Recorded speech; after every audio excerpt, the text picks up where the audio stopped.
people who have very frizzy hair, they can use it more often. Say once in a week is great too.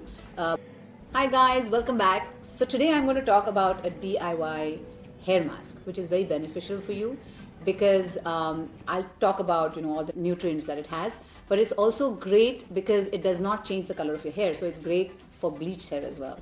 So let's dig right into it.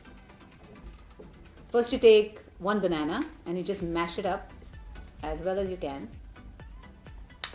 So you can also use like an overripe banana, which you're going to waste anyway. So you can use that also to create your hair mask. Okay, so once you have thoroughly mashed this banana, there you go.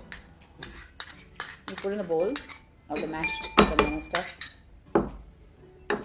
Then you can like add some coconut oil to it, like I'm adding 1 teaspoon. The thing is, if you put too much oil in anything, then you have to use that much shampoo to get rid of the oil from your hair. So it's better to use less, and so you have to use less shampoo. But what really helps your hair is the massage, the actual massage with the oil.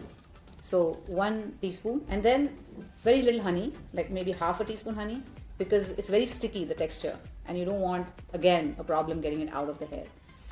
So half a teaspoon of honey, and then you mix it up well. Some people also put a little bit of yogurt in it, but it's okay. I don't use yogurt. I just use these 3 ingredients.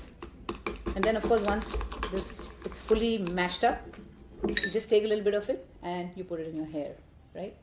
Starting from, you don't have to massage it in your hair. You start from the roots, maybe 1 inch away from the roots, and then you apply it to the shaft of the hair all the way down, and then you can just keep it on for 15 to 20 minutes. Then you can go and wash it off. I use this like once in 20 days for my hair.